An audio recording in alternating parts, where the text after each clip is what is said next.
الحمد لله والصلاة والسلام على رسول الله وعلى آله وأصحابه وجميع من والاه وأشهد أن لا إله إلا الله وحده لا شريك له وأشهد أن محمدا عبده ورسوله اللهم صل وسلم على سيدنا محمد وعلى آل محمد كما صليت ورحمت وباركت على إبراهيم وعلى آل إبراهيم إنك حميد مجيد. إخوة الإيمان السلام عليكم ورحمة الله وبركاته.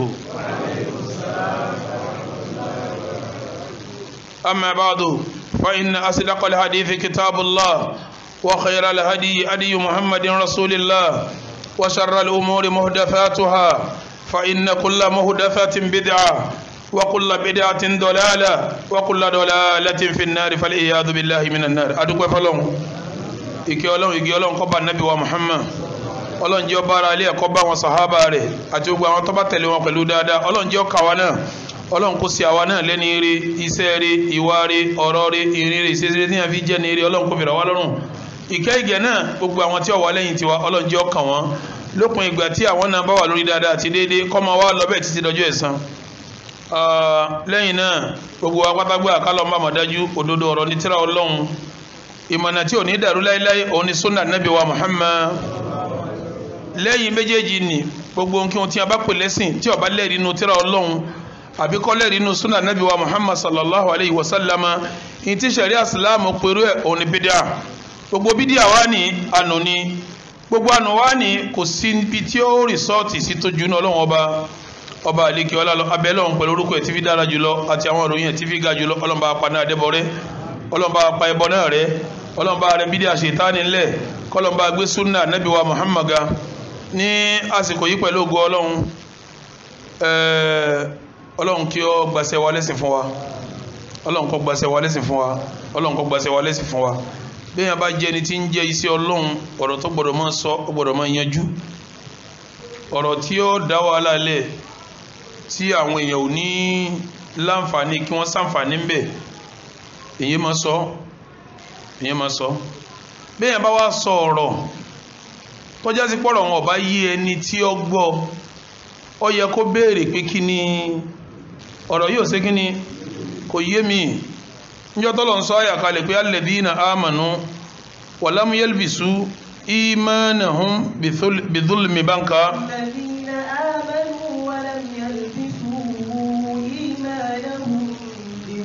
Ọlọ́ni alladhina amanu àwọn tó jẹ́ mùmínì wa lam yalbisu imanahum bidhulm tí wọ́n ò fi ìmánì wọn tábò sí òsè kíní tí ò sí ń bẹ̀ ulaika lahumul amn àbí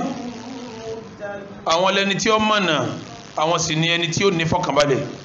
Àwọn sábẹ́ kó sí wàhálà pé ta nínú àwọn tí ò ní sábò sí bó tilẹ̀ wù kọ́ mọ́ inú wàhálà làwọn sábẹ́ wà àmọ́gbà tí wọ́n wà nù wàhálà wọn lọ lè bá Nabi wa Muhammad wọ́n ní ayyuna la yadhlim ta nínú wọn tí sábò sí Ànábì ní à irú àbòsí bá ń kọ́ lọ́hún ṣe kíní ìtọ́lọ́hún wí nìyí tí ń bẹ nínú Suratul Luqman pé inna shirka la zulmun adhim ẹbọ ṣíṣe àbòsí ńlá ni ẹ rí pé gbólóhùn yẹn náà jọ zulimu abẹ́ẹ̀kọ́ àmọ́túmọ̀ rẹ̀ ṣe kíní ẹ̀yàtọ̀tọ̀ nígbà tí ọ̀yá wọn sábẹ́ kí wọ́n lọ lè ṣe bá a bá sọ̀rọ̀ tí ọba yẹ ẹ máa béèrè ká máa ṣàlàyé kì í ṣe pé kàn á bọ́ta ẹ máa wí wúrowúro bá ti sọ̀rọ̀ tí ọba yẹ yín ẹ béèrè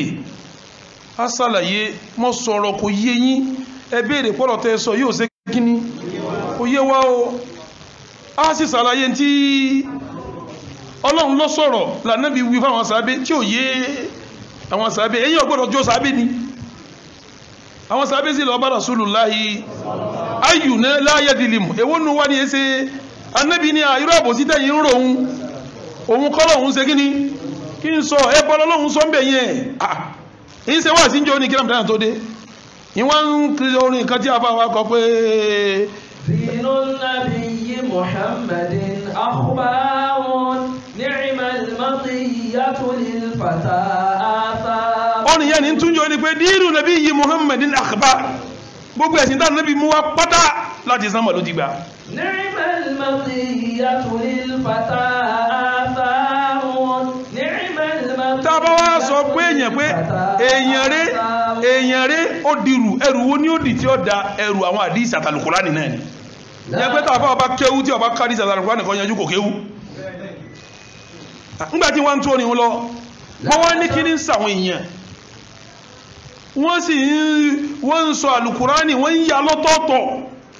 ṣé ẹ mọ̀ pé bí wọ́n ti gbà àlùkùránì ni wọ́n gbàdísì ni bí wọ́n ti gbàdísì ni wọ́n gbà àlùkùránì ni kò sí yàtọ̀ ń bí àlùkùránì àtàdísì níbi gbígbà rẹ̀ mo tún sọ kò sí yàtọ̀ níbi gbígbà àdísì àti gbígbà omi ń bú mi ń fagbádá bú mi ń fi kíní bú mi kò sọ̀rọ̀ ń bẹ̀rù sọ̀rọ̀ ń bẹ̀rù omi ìfìkan fi gíláàsì bú mi ní à ẹwẹ́ ìsára àwọn jẹ́ ń sọ̀rọ̀ agbádá gíláàsì gangan bàtà àgó gangan ìlara nìyún èmi èfèsì ìlara ẹ̀yà bú mi dọ̀lá tí máa ń sì lára ẹni dá ló àmọ́ tó bá jọ́rọ̀ ẹ̀sìn ó yẹ kí yàn sálàyé torí sábà pé àníyàwó ọ̀sọ́ ẹnìkan nù mo wá rí pé àwọn tó fẹ̀mí gbúgbọ́ tí wọ́n ń bè bú ẹ̀mí bú làwọn fi gbọ́ wọn ò lè wá béèrè kí wọ́n wá kíw tọ̀ àwọn mìíràn ń bẹ tí ó gbọ́ tí ó fẹ́ béèrè tí ò ní lè wá tó náà wá wò pé ọ̀rọ̀ yìí dàrú mọ́ wa ní ẹni yìí sí sọ̀sọ̀kúsọ̀ torí wọn la fi fẹ́ sàlàyé ìwọ náà tó wá ń sọ̀sọ̀kúsọ̀ tó farabalẹ̀ kó kéwú ìgbà tó kàn sọnù wọn ọlọ́run àwọn òwe kọrù eré yìí yà yìí mo níbẹ̀ ni wọ́n kọ́ ń bẹ̀ tẹ́tẹ́lẹ̀ tọ́rọ́tọ̀ níbi a ti kọ́ kéwú tó ju bẹ̀rún lọ láti kọ́ torí wọ́n kérí wà yá ti ń bẹ̀ wọ́n kékeré àá ti ń bẹ̀ ọ̀rọ̀ rìwáyàtì láti ń sọ níbi mo sọ̀rọ̀ yẹn déjọ́ yẹn mo tún ní kí wọ́n máa ka kìrá ọ̀tọ̀ọ̀tọ̀ pé rìwáyà kan ní síbẹ̀ bẹ́ẹ̀ kò yíye nígbàtí ò kéwú débẹ̀ ọ̀dà ọ̀yẹ́kọ̀ wọlé kéwú ìdánilẹ́kọ̀ọ́ rí o ó fẹ́ ṣe ìdánilẹ́kọ̀ọ́ ìyẹn wàá sọ bí tí Kùránì àtàdísì ti jẹ́ ọ̀kan náà àti bí wọ́n ti yà ní ẹ̀rí ìyànjú méjèèjì lónìí torí kọ̀ yá àwọn èèyàn lẹ́mọ̀ tẹ́tẹ́lẹ̀ náà Ọlọ́run kó ṣàánú ni sẹ́ẹ̀rí inú tí ò yẹnjú lọ́dọ̀ àwọn èèyàn ilmul qira'at kí ni mo pé jama wọ́n yẹ sábà kí n secondary school tẹ́tẹ́lẹ̀ iṣẹ́ university náà ní tẹ́tẹ́lẹ̀ ẹni tí ó sì lọ university ò lè ṣe kí ni kò lè mọ̀ ọmọ secondary school mọ̀ òun náà sì láwọn òkè ojú yà yín wọn ni ké mẹ́wọ́n ìpé secondary school náà ni ilmul qira'at òun la fẹ́ yẹnjú díẹ̀ ọ̀rọ̀ qira'at àwàdàlẹ́ ń pè ní abẹ́ rò pé gbogbo alukurani tẹ́ ń ká wọn wọ́n gbà wọn náà wá bí wọ́n ti gbàdísì wá ní wọ́n wá rí pé òye yín ṣe rò pé àìmọ̀gámọ́ bí wàhálà púpọ̀ ọ̀dà kí ni jẹ́ qira'at mo fẹ́ mẹ́nu lé qira'at yìí wá sàlàyé bí wọ́n ti gba alukurani wá ẹ wá rí pé kò sí yàtọ̀ kankan sí bí wọ́n ti gbàdísì wá kọ́dà ó kọ́ ń pa wọ́n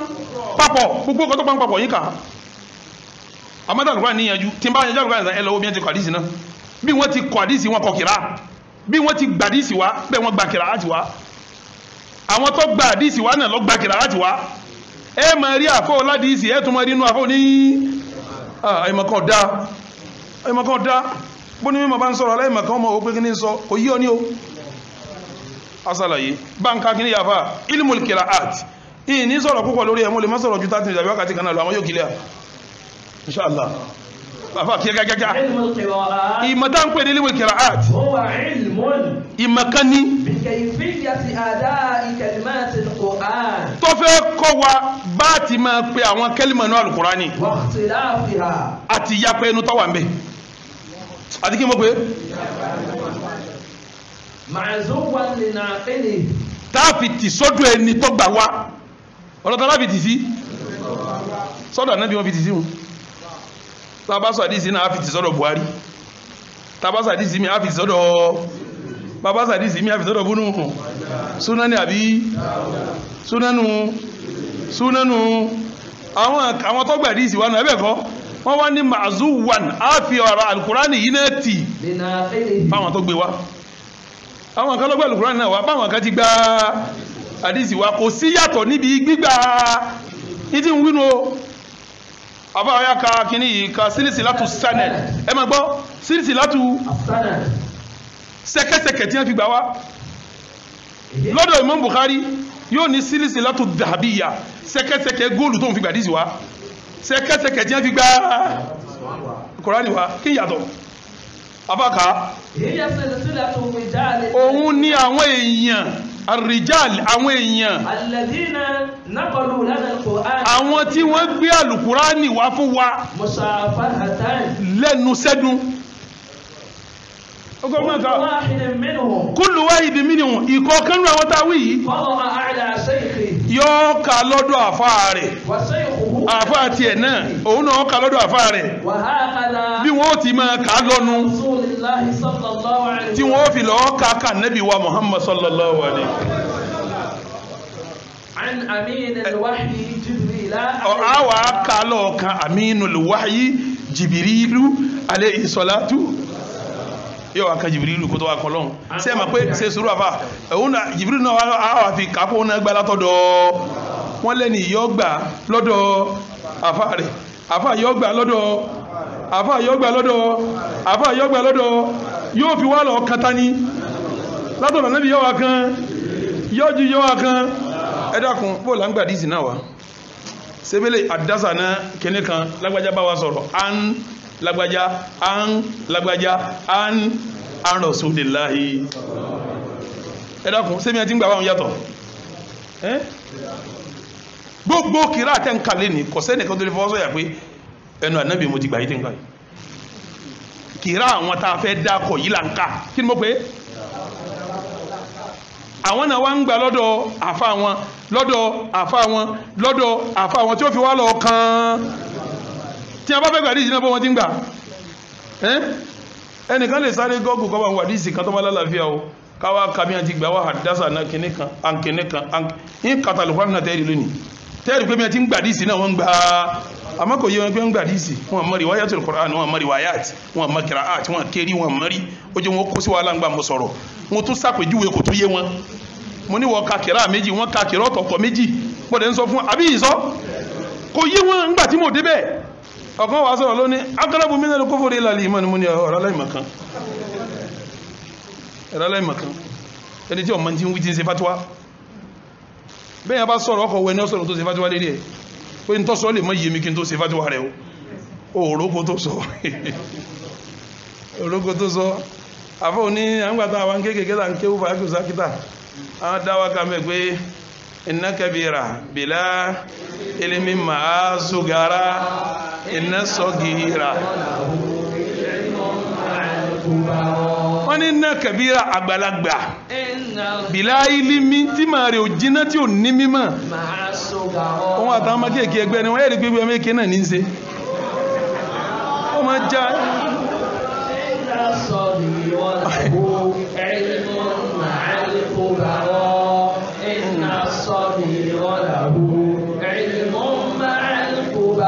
ọmọ èké tó wá ní mímọ̀ tó ọmọ èké tó lọ ń bá bùn ní mímọ̀ ó ti dàgbà ọmọ èké ní ọsọ̀rọ̀ ìdàgbàlagbà àyìmọ̀ gán sọ̀yàn dàgbà àbí mọ̀ sọ̀yàn dàgbà ní alhamdulillah a ṣe fàárí ọba mi tò mí síkú àgbà ó tún fún mi ní mímọ̀ àgbà ó tún fún mi lókìkí àgbà ó tún fún mi lówó àgbà èyàn gbọ́dọ̀ ṣe fàárí o inna Allaha la yuhibbu kulla mukhtalin ọlọ́run fẹ́ràn gbogbo ẹni tí ń ṣe gbéraga tí ń yan tí ń sakọyìn ṣe fàárí anábì náà sọ́njọ́ kan ó lámì ní kíní wala fakhar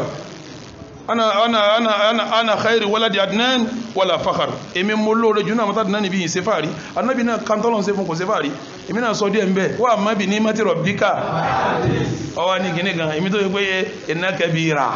bila ilimi máa bí wọ́n ti ń ṣe wọ́n ti dọ́mẹ́kẹ́ ọmọ ní wọ́n kó ti dọ́mẹ́kẹ́ ní gbágbà àti ìṣẹ̀làwà ṣe wọn gbogbo bí wọ́n ti ń bú mi tó ṣe mọ́dẹ́ nìkan lóhùn àgbàlagbà máa lámọ́ mara ni bí wọ́n ti ń purọ́ mọ́ mi tó mọ́dẹ́ nìkan lóhùn àgbàlagbà lámọ́ mara ni yóò máa gbà mara torí àgbàlagbà kìtàn ni òun náà wọ́n máa da gbogbo ní ti ń jágbàlagbà ní ìwọ orí yìí ń ṣe wọ́n ṣe bí ọmọ èké ọmọ bí ní ẹgbẹ́ wo títí ní ọmọ èké sì ń sọkùnrin yìí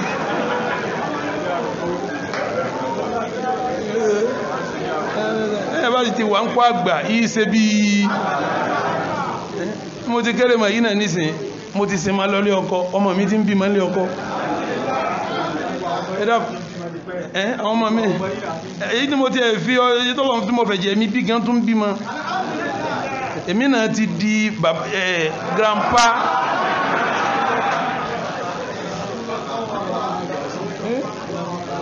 ẹ̀dàkùn mi abálẹ̀ yẹn dàgbà séjù bá náà lọ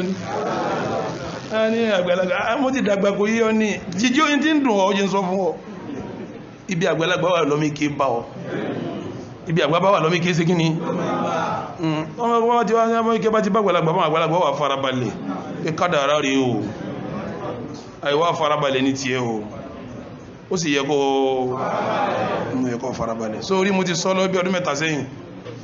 mẹ́ta mo ti sọ sẹ́yìn mo ní wo ń bá tèmi lọ́nu kò sí tó ṣe ṣé ìwà bá lọ láti gbà náà kẹ́ẹ̀ tó kéjù bẹ́ẹ̀ lọ ẹ̀ ń polongo mi lásán ni ẹ̀wà ẹ̀dùn máa purọ́ ẹ̀dùn máa ṣe gbá ẹ̀dùn máa lọ tẹ̀wé tẹ̀ máa tẹ̀ wọ́n tó tẹ̀wé kan jù ní wọ́n tó purọ́ mọ́ mi ẹ bá tó tẹ̀wé tẹ̀ tó gbogbo ní abárí ẹ máa wí àgbàlagbà máa ṣe kí ni láàfin mọ̀ pé àgbà ni àgbà dé náà nù àbáwá tọ́tọ̀ ìwàyà tí là ń sọ mọ̀ kàn yà síbẹ̀ náà ni mọ̀ yà síbẹ̀ náà ni naam ọya sẹ́ẹ̀rí pé bí wọ́n ti gba alukurani àdísì wà bẹ́ẹ̀ náà wọ́n ṣe kí ni ṣé yàtọ̀ wà ń bẹ́ẹ̀ tàbá sọ nísìnyí á ní Bukhari lọ́gbà abẹ́ẹ̀kọ́ tàbá sọ̀rọ̀ kìrá á ní mọ́mbà ìlọ́gbà wa bá a ti fàdí ti sọ́dọ̀ àwọn àfà kan bẹ́ẹ̀ là ń fi kìrá ti sọ́dọ̀ àwọn àfà mi ọya tó ti kàyí tán ọya ẹ̀yìn wà bọ́ sọ́dọ̀ àwọn àfà tí wọ́n jẹ́ kùrá àwọn kí mọ́ pé tá ń fi kùrá ní ti sí ọ̀dọ̀ wọn àwọn mẹ́wàá ni mélòó mọ́ pé wọ́n méje ni tẹ́ẹ̀tẹ́lẹ̀ láti lẹ̀ wọ́n padà wá fi mẹ́ta kún nínú àwọn tó tún mọ̀ nǹkan ká wọ́n jẹ́ mélòó àwọn mẹ́wàá kò sí kan tó bá nàbì láyé nù wọn bí Buhari ò ti bá nàbì láyé tí Muslim ò bá nàbì láyé tí Bumaji ò bá nàbì láyé tamadu ọmọ abàdé ò bá nàbì láyé tí Nasayi ò bá nàbì láyé bẹ́ẹ̀ làwọn kòrò àwọn ò bá nàbì láyé èyí tó súnmọ́ nàbì jù láàrin òun àti kú ànábì 100 ọdún ni tábà wá ka Kùránì ọdún ẹ̀ láwà fi ṣe kí ni tá ànábì ti kú 100 ọdún kìrá rẹ̀ lásìnká àpín kìrá ànábì àpín tabakari àpín ti Umaru àpín ti Sumanu àpín ti tábìn tí ẹ̀ láńpẹ́ kí àwọn wàhálà tábà wá sọ̀rọ̀ àdísì náà àpè Buhari abẹ́ẹ̀kọ́ ni bá ti ń pè ti kìrá ní Nafi' tápẹ́ kìrá yìí o kìrá àtù Nafi' lápẹ́ àdísì Buhari bá ti kàlùkùránì tápẹ́ kìrá àtàkà yìí o kìrá Ibn Kathir al-Makki bẹ́ẹ̀ látún ka àdísì láni àdísì yìí o Muslimu lọ́kẹ́kọ̀ọ́ ló jẹ́ máa níjọ́ tí wọ́n ń sọ̀rọ̀ yẹn mọ́mọ́ kó lè dàrú ló jẹ́ kí ni wọ́n máa ka kìrá eríṣiríṣi ọ̀tọ̀ọ̀tọ̀ bóyá yóò yá wọn tí ń gbọ́ mi èyàn tó bá kéwú tí ò yẹ kéwú kiri lọ́wọ́ kéwú kéwú nínú kéwú tó lè fi yanjú kìràát tó lè fi yanjú riwayat tí ń sọ̀rọ̀ riwayat wal kìràát bayna al hadisi wal Qur'an tó dàrú mọ́ lọ́wọ́ sí kéwú nù. tí wọ́n ké kan tó fi jàpá Al-Qur'an ò yanjú àdísì ò yanjú gbogbo ẹni tí ó jàpá ní Islam yìí ní tí ó kọ́ lọ́kùnná alkitabu àti ntọ́bárọ̀ mọ́ ó lè yàn sí ìjókòó àga tafsiri tí ọmọ tafsiri fáwọn èèyàn tí kìrà riwayat ó dàrú mọ́ lọ́wọ́ àti kìrà bọ́bá kan kìrá mi kò nílé tú bọ́bá kan kìrá mi kò nílé ṣe kò nílé tú kìrá yìí ni wọ́n fi yẹjú àkámù ṣàríyà tẹ́bà mọ̀ àwọn fíkíwù yọ kìrá pé kìrá báyìí la fi dájọ́ yìí mọ́ ń kọ̀wé kan lọ́wọ́ mọ́ ń kọ ìwé kan lọ́wọ́ ìwé tó yẹ pé wọ́n tó yẹ pé kìrá art tí wọ́n ń kà yẹn tí wọ́n fi ṣe àkámù fíkíwù tó yẹ pé kìrá art wọ́n fi ń ṣe ìdájọ́ fíkíwù lẹ́yìn akọ́ tó gbé fún ẹ̀yí ẹ̀líká torí pìlẹ̀ òdó kìrá òdó ríwáyé òdó ẹjẹ́ sáré yẹjú àwọn kùrá ẹ bá ń gbé kíní yìí kẹ́ gbé sí dáadáa ẹwò àwọn kùrá mẹ́wẹ̀ wá ní ìmọ̀ wá kà ìmọ̀ sọjọ́ tí wọ́n kú ẹ wà rí pé yìí tí ó kú tó súnmọ́ nábì jù láàrin wọn 100 ọdún wà mẹ́ àwọn ń pé kìrá rẹ̀ a ní kìrá nábì fa Anita Bakari bá ń ti ń pe àdísì ní ti Buhari là ń pe kìrá níta àwọn eléyìí náà bí Buhari ti wá gbàdí ìsìn bẹ́ẹ̀ làwọn náà ṣe kí ni wọ́n gba Kùránì ẹ máa gbọ́ al-Imam Nafi' mabanka al-Imam Nafi' al-Madani àkọ́kọ́ wọn òun kọ́ gbajúmọ̀ àkọ́kọ́ kà ní o torí kẹ́lá rẹ̀ gbajúmọ̀ ló jẹ́ kọ́kọ́ kà àwọn tó ṣe kíní mẹ́bẹ̀ al-Imam Nafi' al-Madani kọ́ríù ni àwọn kìrá àtàwọn yìí náà ọ̀rọ̀ mẹ́rin kan wà mẹ́ tí tún sọ torí àsìkò ọ̀tọ̀ ni kìráà ọ̀tọ̀ ni riwáyà ọ̀tọ̀ ni tọ̀ríkọ̀ ọ̀tọ̀ ni wájú ọ̀tọ̀ ni kíni kìráà ọ̀tọ̀ ni kíni riwáyà ọ̀tọ̀ ni kíni tọ̀ríkù ọ̀tọ̀ ni kíni tábà máa sọ̀rọ̀ kìráà àti riwáyà tí a tó sọ mẹ́rin ni wọ́n máa sẹ́ẹ̀rí kìráà òun làáfà tó kàlù Kùránì gangan àwọn ọmọ kéwú tó wá gbà lọ́dọ̀ rẹ̀ àwọn ni riwáyà ọ̀nà tó bá dọ́dọ̀ tí wọn kìí ṣe pé dandan ní kí wọ́n rí dandan kí wọ́n rí ọ̀nà tó bá dọ́dọ̀ tí wọn ni tọ̀ríkh èyí táwọn náà bá kà tó yàtọ̀ síta fún àwọn níwájú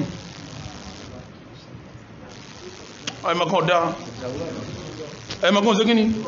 kò dá rárá ẹni tí ó bá jókòó lé àga nẹ́bí gbọ́dọ̀ gbà nẹ́bí yìí kó sì stọ́dì gbogbo àwọn sálàf báńkà ìmáàmù al-Imam Nafi' al-Madani ìmáàmù Nafi' al-Madani tuwuffiya 'am òun kú ní ọdún 169 ìjírí wọ́n ṣe ìjírí àtọ́ ọdún kẹlẹ́ ànábì kú ọdún kẹwàá bẹ́ẹ̀ ni tọ́lá ànábì jí sí ọdún 13 Mákà ó sì jẹ́ 10 ní ọdún tó sì dé Mádínà wọ́n fi ń ṣe ọdún ìjírí abẹ́kọ́ kìrá ìmáàmù Nafi' al-Madani kìrá rẹ̀ táǹpé kìrá Nafi'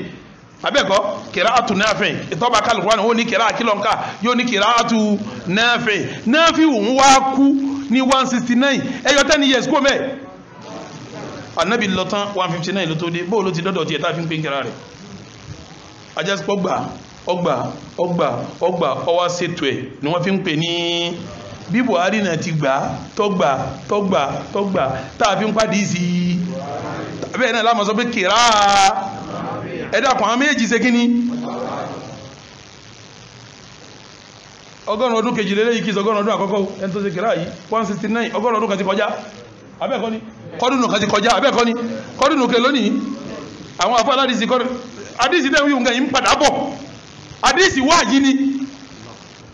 kí mọ́ padìsí bádìsí bá lálàáfíà wà yìí ni ń padà bọ̀ wábẹ̀ gbogbo tí òye yín akọ yín gbogbo tí òye wọn á ṣe kíní akọ wọn ní ìdíkan wọlé kéwú ọ̀yá sí ọmọ pé Imam Nafi ní sọ̀rọ̀ lọ́wọ́ ó kú ní wọ́n kíní láàrin wọn àtàní ọdún lọ́wọ́ ń bẹ̀ 159 ìdáhùn fi ń pe kìrá ń kìrá rẹ̀ ni pé eléyìí gbà lọ́dọ̀ ó fi wá lọ kanta ní Ànábì sallallahu alaihi wasallam òun yìí náà àwọn méjì wá gbà òun ka Kùránì àwọn méjì wá gbà lẹ́nu lọ́dọ̀ tiẹ̀ tani àti tani Qalun tuwuffiya 'am 20 wa 200 tábà kakra ní sí a ní riwayatu Qalun an Nafi' kìí tún ṣe pé Nafi' gan láka dàrẹ́kì a ka riwaya Qalun an Nafi' Qalun gangan ló jáde síta kìrá riwayatu Qalun an-Nafi' riwaya tí Qalun náà gbà wá lọ́dọ̀ débi pé Kùránì tá ń kà nísìn 20 ni kìí ṣe Kùránì yọ kan láńká o Kùránì mélòó mọ́ pé 20 ni o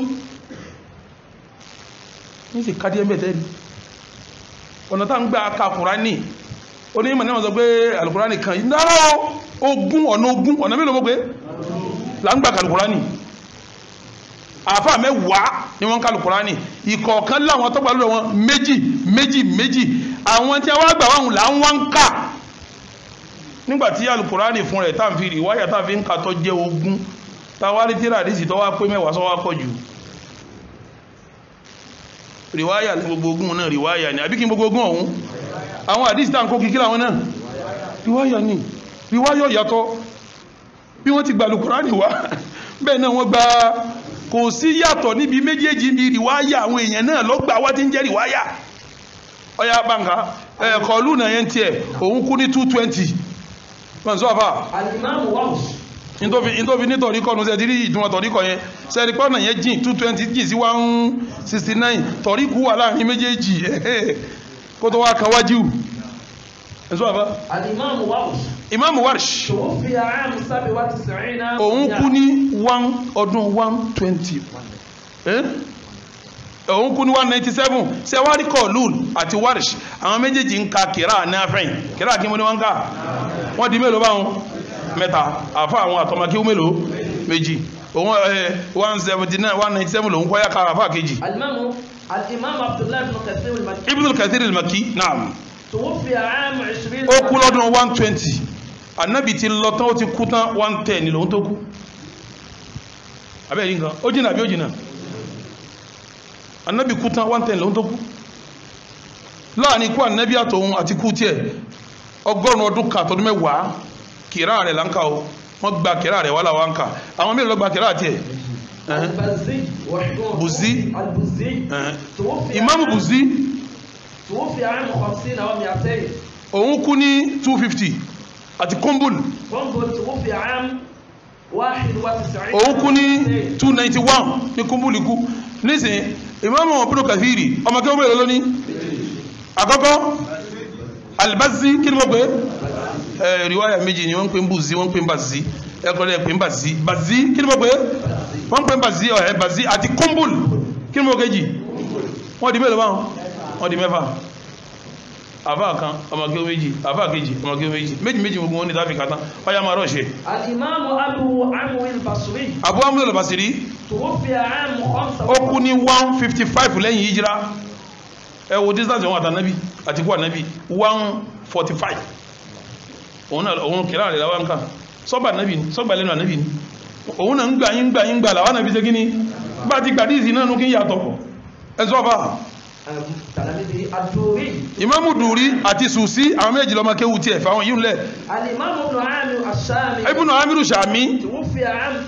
òun kú ní 118 ni mo fi léyìí tó kéré jù láàrin wọn 100 ọdún bẹ́ẹ̀ láàrin wọn àti wà nábì 100 ọdún àti mẹ́jọ ní bẹ́ẹ̀ láàrin wọn léyìí òun ló kéré jù láàrin wọn. ẹ̀sọ́ àbá ọmọ kéwù tiẹ̀ Hisham wabnu Dakwan ọmọ kéwù tiẹ̀ méjì nu naam Asimu al-Kufi àwọn ọmọ kéwù tiẹ̀ Shu'ba àti Hafs tabaka kìrá Shu'ba a ní riwayatu Shu'ba and Hafs abẹ́ẹ̀kọ́ ni àbí ká ní riwayatu Hafs ewu là ń ka Nàìjíríà mẹ́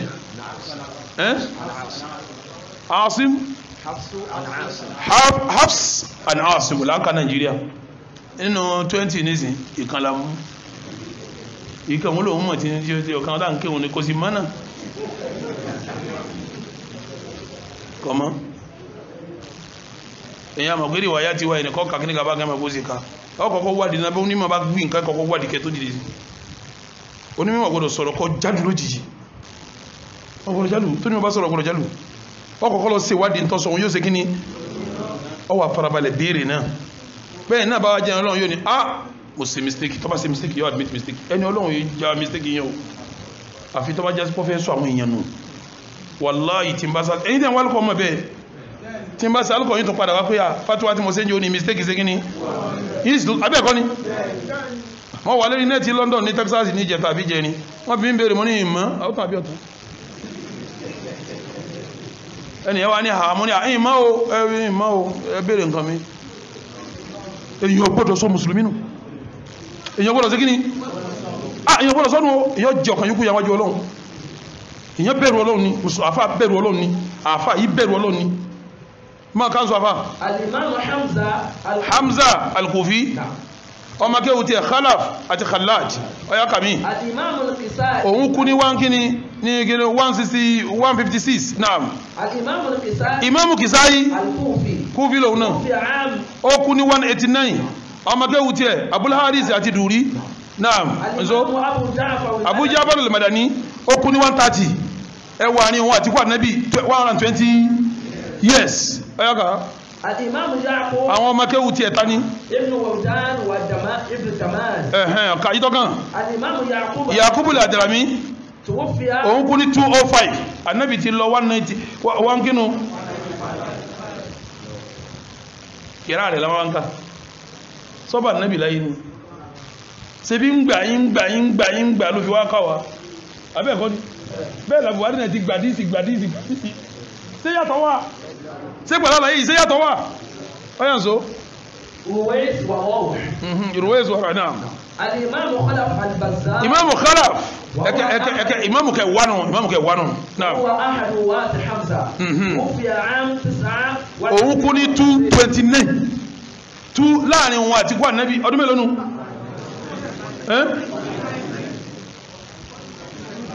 ó kú ní 229 119 219 láàrin lọ́wọ́ àti kú ànábì kíra rẹ̀ wọ́n ká ẹwọ yẹ ọ̀dọ̀ àwọn tí ó ti gbà kó tó lọ kan ìgbà wọ́n Buhari náà gbà tiẹ̀ kí yàtọ̀ wọ́n gba méjèèjì riwaya méjèèjì bá ti sọ̀rọ̀ yìí nìsín àwọn kùrá wọ́n jẹ́ mélòó àwọn tó gba wọ́n jẹ́ mélòó 20 a máa ka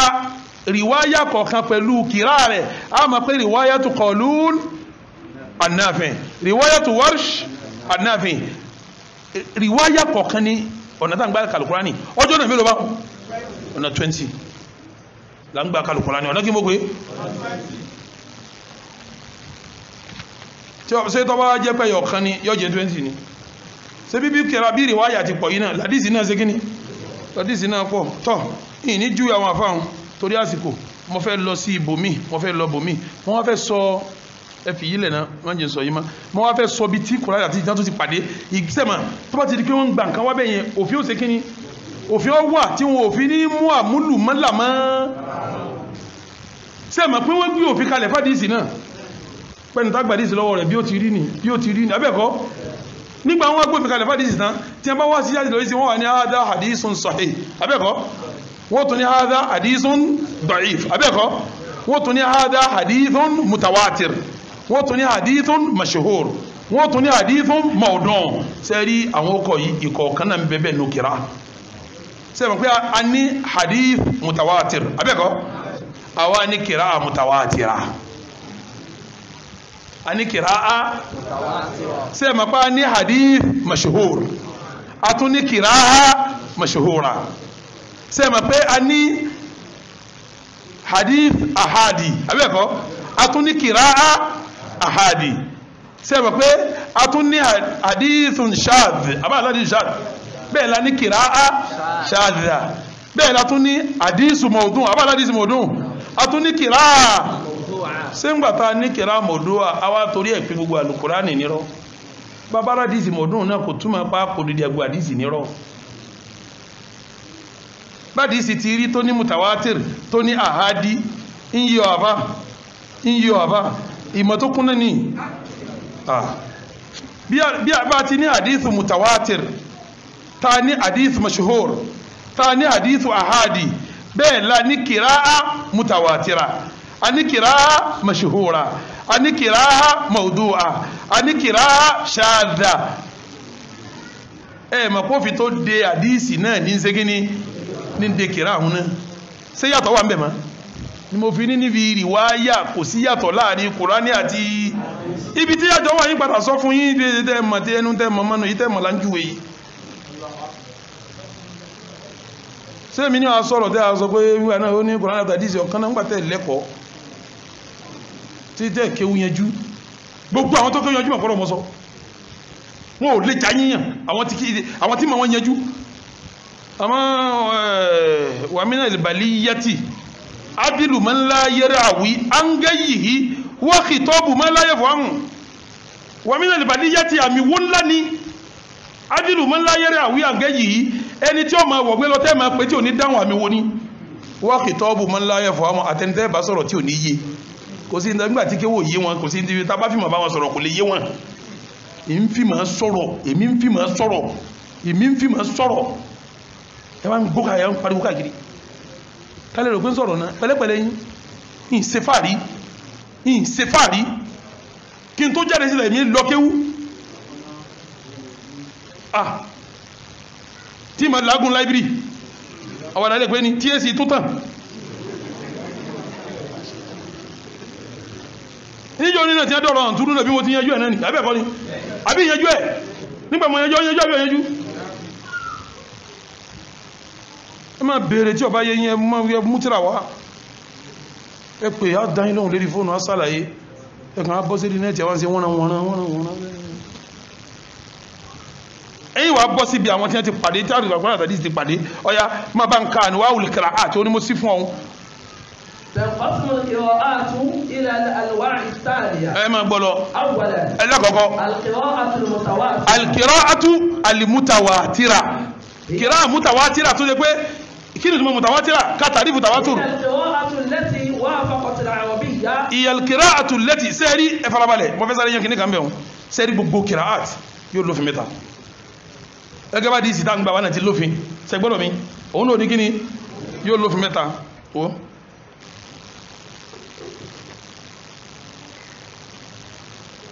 káàkiri yìí fún mi fakulu ma wafaqa waji an-nahwi wa kana lir-rasmi ihtimalan yahwi wa saha isnada wal-qur'anu fahadhihi thalathatu li-arkanu وحيث ما يختل ركن أثبت شذوذه لو أنه في سبعة فكل ما وافق وجه النحو. gbogbo kira tabaka kí n tó máa lọ bí tí mo fẹ́ lọ gbogbo kira tabaka òfin tó de yuwafiku wajh an-nahwi yóò bá qawaidu nahwu mu. وكان لي. ó di mélòó ó di méní. وكان للرسم احتمالا يحوي. ìsọ̀rọ̀ tún wà nù. وكان للرسم ihtimala yawi ẹni kí ó bá yọmọ kọ́rọ̀ wa ń bẹ̀ o rọ́símù kùránì tí Usman bin Affan ní kọjọ́ sí ni wọ́n ń pè ní rọ́símù kùránì tí Usman bin Affan ní kọ òun ní jẹ́ gíní òun ní wọ́n ń pè ní rọ́símù àrọ́símù lè Usman ní òun ní wọ́n ń pè bẹ́ẹ̀ wa kana li rọ́símì ihtimala yawi in tí Usman kọ̀ òun náà ó ṣeéṣe kọ́ fara kí ni túmọ̀ ihtimala yóò fara kin bó ti léwu kọ́ ma kìí ṣe pé kókó tán ní wọ́n fi ní wà kana li rọ́sìmì ihtimalan yahwi rọ́sìmù ti Usmanu ihtimalu kó fara kin bẹ́ ìmánà pé kọ́dẹ̀ lè rí tí ó yàtọ̀ sí rọ́sìmù ti kíni Usman ẹsẹ̀ ẹ̀rùkọ́ kanáà ti Kùránì ẹ̀rùkọ́ kanáà gbogbo tá ń gbégi riwáyà ogun là ń gbégi riwáyà mélòó mọ́ pé omi ń bẹ tó bá rọ́sìmù lọ pọ́nbélé gbogbo àwọn mutawatiru bá rọ́símù lọ àwọn tí ó bá jẹ́ mutawatiru ihtimalatu ní ọba lọ́nu rọ́símù abámanzo wasaha isnadan huwa al-Qur'an ìsinádù rẹ̀ wá jẹ́ sahih ẹ̀dàkùn kí la fi ń pàdé sí sahih ìsinádù náà kọ́ni ṣebí lágbájá gbà lọ́dọ̀ lágbájá làkásẹ̀gbé gbà lọ́dọ̀ tẹ̀mẹ̀dù tọ̀mẹ̀dù gbà lọ́dọ̀ dóòlà àbí ìdáǹpẹ̀ ní ìsinádù kọ́hùn al-Qur'an náà ìsinádù lòun náà jẹ́ kí ni lòun náà jẹ́ báàtì máa sọ pé ìsinádù al-Qur'an bẹ́ẹ̀ lá máa sọ pé ìsinádù al-hadith ìsinádù al-qira'a ìsinádù al-hadith wasaha isnadan àwọn sanadu yẹ gbọ́dọ̀ ní ìtumẹ̀ nípa àwọn tá a gbà lọ́dọ̀ wọn ó ṣe kíni ó dàlàfíà huwa al-Qur'anu èyí tó bá lófin mẹ́tẹ̀ẹ̀ta yìí ní jẹ́ al-Qur'an fahadihi thalathatu li al-Qur'an rọ́kìnù mẹ́tẹ̀ẹ̀ta arkan mẹ́tẹ̀ẹ̀ta tí a fi ń kọ́ al-Qur'an rèé. وحيث ما يختل ركن أثبت ìkànnì àwọn rúkìnù yìí tó bá pakasọ jẹ́ ó yé wọn pé ṣẹ̀dúdàwò kẹrà àṣàdánù kọ́dà kó jẹ́ lọ́dọ̀ kan nínú àwọn àfáà méjèèje tó gba kẹrà wá tí wọ́n kọ́ wá ń kẹrà torí méje wọ́n kọ́ kẹrà mọ́ nígbà tó yá ó di mẹ́wàá mọ́wádó lé abẹ́kọ́ èyí tó kó táwọn ẹ̀yà sọ kọ́dà kó gbé kan náà àwọn méje òun nígbà àwọn ìdí mẹ́wàá ṣe mọ̀ pé in tí wọ́n wí nísìn ni pé àwọn méjèèjì òun náà wọ́n lè gba kìrá àṣádà wa abẹ́kọ́ Buhari lè gba dísù sáfù bí àwọn tí ń gba kìrá wa yìí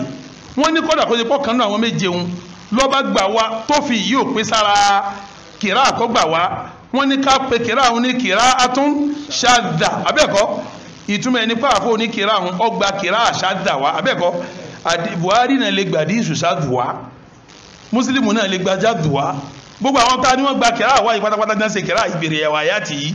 ọ̀dọ̀ wọn náà láti rí mutawatir ọ̀dọ̀ wọn láti rí àhádí ọ̀dọ̀ wọn láti rí mashhur ọ̀dọ̀ wọn láti rí ṣẹ̀dúdù ọ̀dọ̀ wọn láti rí mọ̀ọ́dún kí wá lẹ́sì àwọn tó gbàdísì wá tẹ́ báyìí lọ́dọ̀ tí wọ́n náà wọ́n ìtẹ́ wọ́n 40 àdísì tẹ́ 40 kìràátì nítorí wọ́n mú yàn máa 40 gbogbo ìsinádù àdísì wọ́n 40 ìsinádù Kùránì náà abẹ́ẹ̀kọ́ ni kí ìyàtọ̀ méjèèjì abá ma kan so ọ̀ya kantin jẹ́ kínní yìí ka eléyìí. muwafaqatul qira'ati liwajhin min wujuhin nahw. sẹ́ẹ̀mọ̀ kí mo ń sọ lẹ́ka àfáà yìí lọ sí suratul Kahfi àbí Bákàrà fún mi aya 37 aya 37 lọ́ba sí ọ̀ya ka eléyìí sẹ́ẹ̀mọ̀ kí mo ní májà mélòó mo lóní àkọ́kọ́ kí lè àkọ́kọ́ kọ́ bá kọ́ yídà náà wù mu abẹ́ẹ̀kọ́ kí lè lẹ́ẹ̀kejì kọ́ bá rọ́símù Usman rọ́símù ẹ̀ kó ṣe kí ni kọ́dà kọ́ mọ́ bá mu tán ètìmán kọ́ mọ́ bá mu tán ó di mélòó báwọn kí lè lẹ́ẹ̀kẹta kí sánàdù rẹ̀ ó ní àwọn tó gbà wá tóbi lọ́ọ́ kan náà bí kó ní kí ni kọ́lọ́ làáfíà ó di mélòó ó di mẹ́ta ọ̀ya ká kí ni ìkíni sáré sàpèjúwe mo fẹ́ sàpèjúwe kẹ́gbọ́ muwafaqatul qira'ati liwajhin min wujuhin nahw. ẹ máa wo kìrá wọ́n fẹ́ ka kìrá àmọ́ kìrá àwọn bá náà wù mú walau da'ifa kọ́dà kó ṣe pé nínú náà wù wájú da'ifu lọ́ba mu kò bá wájú sọ́fẹ́ àwọn náà wù náà lágbájúra wọn lọ èyí tó lọ ń bẹ̀ lọ́ba mu tó bá ti bá kan mú bẹ̀ á ṣe kí ni àgbà náà ni kọ́dà kó ṣe pé da'ifu níwájú náà wù yẹn àgbà náà ni náà. sawa'an kana fasihan am afsah. fasihu ni àbí afsah ọ̀dà ni àbí kò dáadáa. mujma'an alayhi aw mukhtalafan fihi. àwọn àfa apanupọ̀ kọ́ dáa ni àbí wọ́n sì yà pẹ̀lú sí àgbà. mithaluhu agbàkìrá yẹ bí ẹni gbà díìsì náà kọ́ tí wọ́n láwọn àfa kan sọ tí wọ́n máa dìbẹ́tì bá àfa kan lọ́la àbíyá àbí ẹni dìbẹ́tì náà kọ́ kí ni wọ́n ń ṣe fẹ́lẹ́ yìí náà nísìn kí ni wọ́n ń dìbẹ́tì yìí nísìn kìrá Kùránì ni bẹ́ẹ̀ wọ́n dìbẹ́tì àdíìsì náà kí yàtọ̀ ẹ wá rò pé fẹ́ sọ̀kalẹ̀ wọ́n pínlẹ̀ yín lọ́wọ́ ni mọ́sẹ́tọ̀ lọ iṣẹ́tọ̀ lọ tí èso gọ́rọ̀ ọdún méjì kó tó di pé wọ́n rìsọ́ọ̀tì bí 20 tánkà yìí mélòó mú ní rìsọ́ọ̀tì sí ẹlòmí rò pánù Kùránì nìkan 20 ní afáwọn ya ká mú ìrìnsánù àpèjúwe ọ̀rọ̀ Ọlọ́run tó sọ pé ní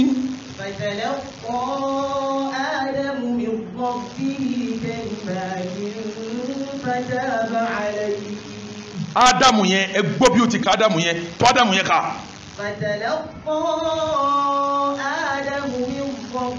Ádámù àbí kí ló pé ọya ká Ádámù mọ́ pẹ̀lú Ádámù mọ́ tó ká Ádámù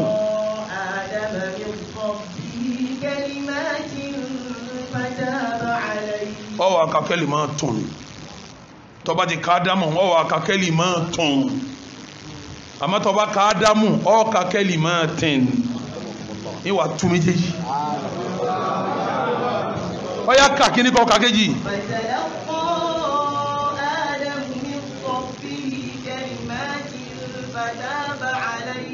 kàkéjì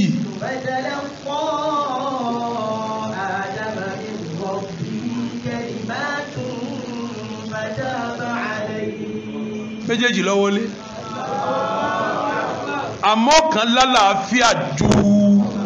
ẹjẹ́ tún méjèèjì ẹ mọ ìtọ́lá lálàáfíà nísìn fátàlá kọ́ Ádámù min rabbihi kalimatin Ádámù gba àwọn ọ̀rọ̀ kan látọ̀dọ̀ Ọlọ́run ọba rẹ̀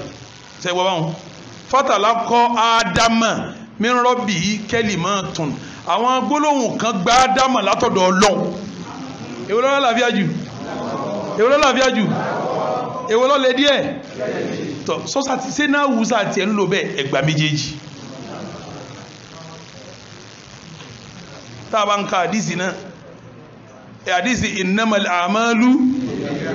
ẹlòmíì náà gbà wá pé al-a'malu binniyat tí ò sí méjèèjì náà lọ́làbíà ẹlòmíì sì gbà pé innamal a'malu binniyati pẹ̀lú mufradu ẹlòmíì gbà pé innamal a'malu binniyat gbogbo rìwáyà wọn náà nínú àdìsí náà lágbà bàbá ka fatala kọ́ Ádámù min rabbihi kalimatin bá a sì tún ka fatala kọ́ Ádámù min rabbihi kalimatun méjèèjì náà ni bá a jẹ́ ọ̀sẹ̀ kọ́ ẹ̀ka kejì kí á ní bá a ṣe mọ̀ pé àdìsí náà bóun náà ti ṣe kí ni bóun náà ti abẹ́ẹ̀kọ́ ni bóun náà ti ṣe kí ni kí ló bí méjèèjì ìwáyà kí ló bí méjèèjì ìwáyà ni àwa ní kò sí yàtọ̀ láàrin ìwáyà gbọ́nà àtàrí ẹ̀wà ń kíkàkì sóyè yìí ni wàláhì kò yé wọn onímọ̀ tó bá yí ọ̀gbọ́dọ̀ sọ̀rọ̀ kí mọ́ ní ọ̀gbọ́dọ̀ sí ọ̀yá ka eléyìí náà ẹ máa gbọ́ walaw ihtimalan ṣé ẹ mọ̀ pé n ta pè lófin kejì òun ni kọjá sí pé n ta fẹ́ kà ń kọ́ bá rọ́símù mu abẹ́kọ́ kọ́dà kó ṣe pé yóò fara pẹ́ abẹ́kọ́ walaw ihtimalan kò ní kó tán àwọn yóò sá ti ẹ máa gbọ́ yìí náà ẹ máa gbọ́ yìí náà. nahwu qawlihi ta'ala. ọlọ́run sọ pé ní. Malik. ká rárá Maliki yawmiddin má jẹ́ mọ́dún yọ hàn. Maliki yawmiddin. ọ̀yà wá kàkejì pé Maliki. Maliki yawmiddin. sẹ́ẹ̀rí pé méjì lákà ní ṣeun akakíni Maliki atúnwáka Maliki àti kíní àti kejì ihtimalu ni kí ni mo kọ́ méjèèjì a gbà pé bí wọ́n ti kọ́ sínú rọ́símù Uthmani nínú a gbà pé bí wọ́n ti kọ́ sínú rọ́símù Uthmani nínú tọ́ ẹlẹ́kẹta sihhatu sanad. síyàtù sanad kí sanad ìta tó fẹ́ gbà wá àwọn tí ó gbà wá la ń pè sanad kó ní àlàáfíà. wa huwa naqlu dhabit. ẹ dákun ẹ máa gbọ́ tàrífù yìí ẹ máa gbọ́ definition yìí ẹ máa gbọ́ wàhúwà òun ni pé nákìlù dọ́bìtìlì àdìl ẹni tó nílà aka ìtọ́jú dédé tó gbádùn kọ́ gbà wá àmìfìlìhì lọ́dọ̀ ọ̀rú tiẹ̀ náà. ila nabi sallallahu alayhi wa sallam. kó fi wá lọ ka nabi wa Muhammad sallallahu alayhi wa sallam. min ghayri shududin wala illa. láì ní masawowo tí a nù sí kí ló wí àbá. yẹ̀rìwí adé lọ́ndọ́ bẹ́tọ̀n àmìfẹ́lì kíni mọ́tàmẹ́dùn fi nàkìlì wàdọ́bùtìyí mọ́tàmẹ́dùn fi nàkìlì. àfọ̀nbẹ́ kú nínú àfọ̀n ní kí mo gbé nígbà tó fẹ́ júwe àdìsù mutawatir tó lálàáfíà jù òun náà ní yẹ̀rìwí adé lọ́n dọ́bìtọ̀n àmìfẹ́lì mọ́tàmẹ́dùn fi dọ́bùtìyí wànàkìlìhì mọ̀ọ́tàmẹ́dùn fi dọ́bùtìhì wànàkì ó ní yẹ̀rìwíhì àdìsítàwí yóò gbà wá báńkà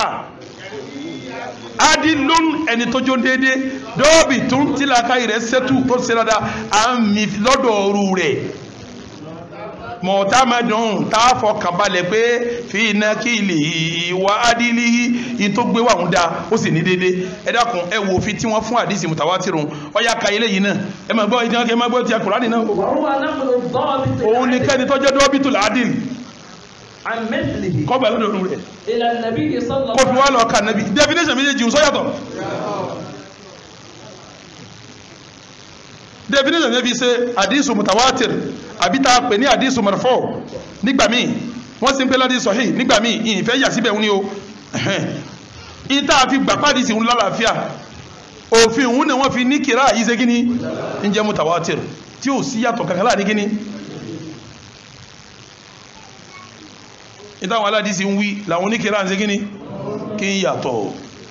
ń gbòdì pẹ́ gbà wá ní méjèèjì ẹgbà wá ní ìgbà wá ní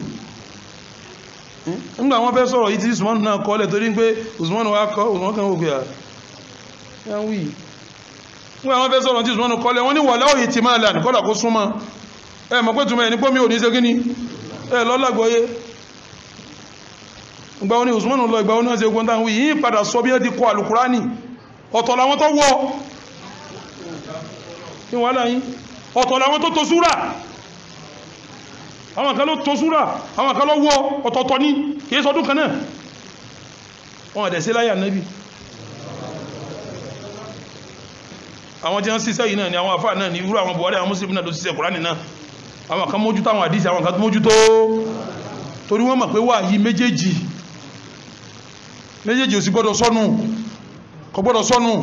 àwọn tí wọ́n gbà àdísì wá rúwátì là ń pè wọ́n àwọn tí wọ́n gba eré náà wá kí là ń pè wọ́n kùrá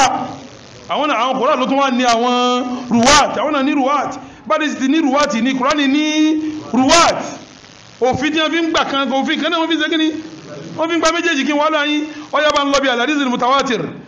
القراءة المتواترة قراءة متواترة هي القراءة التي وافقت العربية òun ni قراءة tó bá èdè náà wù mu ووسم المصحف ó sì bá bí wọ́n ti kọ mọ́sáàfù kalẹ̀ tí Usman ọba mu walau ihtimalan kódà kó súnmọ́. ونقلها جمع لا يمكن àwọn tí ó wà gbà wá jamu'un ọgọ́rùn èèyàn la yumkinu tawatuhum tí ó rọrùn ká sọ pòkùrọ́ ni wọ́n tí a bá fẹ́ sọ ti mutawatir náà bí wọ́n ti ń wí ní o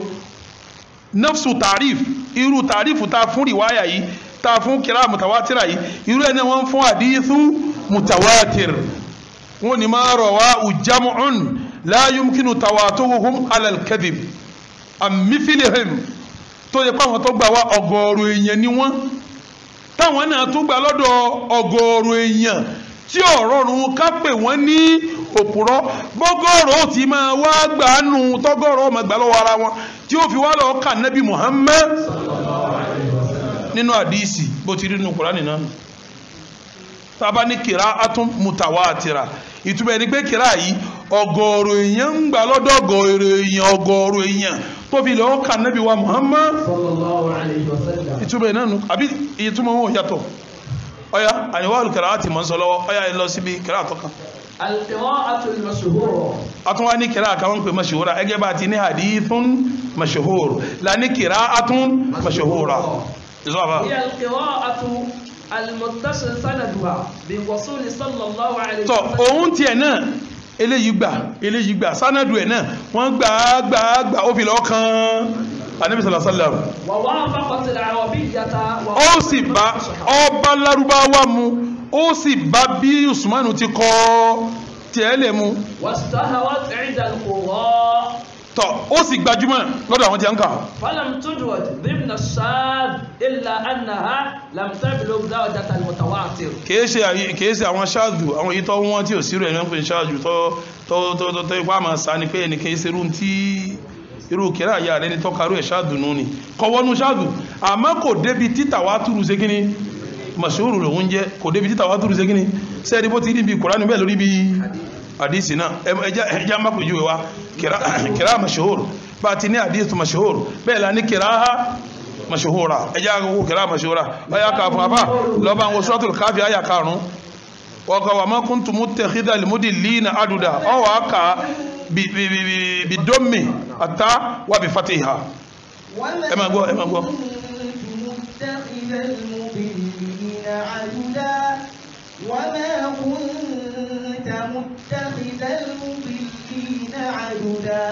àkọ́kọ́ wà máa kúntù ẹ̀kejì wà máa kúntà méjèèjì qira'atun mashhura tọ́pọ̀ wọlé qira'a mutawatira bí wọ́n ti gba àdísù mashhuru wọlé bẹ́ẹ̀ lágbà qira'a bọ́síbò mi mashhura wọlé qira'atul ahad bá ti ní ahadithu ahadi bẹ́ẹ̀ la ní qira'a ahad. hiya al-qira'atul muttasil sanaduha bi wasuli sallallahu sẹ́rọ̀ òun náà bí wọ́n ti ń ka eléyìí gbà ọlọ́ọ̀kà nẹ́bì bẹ́ẹ̀ sánàdù ẹsẹ̀ kí ni ọlọ́láfíà. wa khalafa al-arabiyyata. ṣùgbọ́n kíkà tiẹ̀ tako náwù ọ tako bí Lárúbáwá ti ń sọ̀rọ̀ tá ń pè ní ilimu kíkà rẹ̀ tako àmọ́ ọlọ́ọ̀kà nẹ́bì bẹ́ẹ̀ tàbí pé eléyìí gbà lọ́wọ́ eléyìí gbà lọ́wọ́ ó fi lọ́ọ́ kátá ní ṣùgbọ́n kíkà tí wọ́n ká yẹn ó tako òfin Lárúbáwá náwó àbíkọ́ tako èyí tí wọ́n kọ fún Uthmanu ń jọ sí tá ń pè ní rọ́símù kọ́ tako kò sí hàn bí a ti ní mashhuru hàn lẹ́ẹ̀kan kò hàn bẹ́ẹ̀ kò gbajúmọ̀ bẹ́ẹ̀ ẹ̀kàrù kìrá àwọn kan gbọ́ àpèjúwe rẹ̀ ẹ máa gbọ́ sọ́hà sanaduhu eléyìí gbà ó fi lọ́ọ̀kà nábì ọjẹ́ sọ̀hẹ́ ọjẹ́ kí ni wọ́n ní sọ̀híhul isnad kí ni mo gbé isnadu ẹ̀ka nábì ní ẹ̀rọ̀kùn àdíìsì náà sí sọ̀híhù náà kó náà jẹ́ sọ̀híhù náà ní ìmọ̀kan ọ̀dá wa khalafa al-arabiyyata ṣùgbọ́n kìrá yẹn ta kò fi náhù ọya lọ́sọ́tò làárọ̀ áyà ẹ̀kẹwàá. ولقد مكناكم في الأرض وجعلنا لهم فيها معايش. èwo ló kàn ṣe ma'aish ni àbí ma'ayish. معايش. màá kí ló pé. yish yaw ma'ayish ọya kakira mi. ولقد مكناكم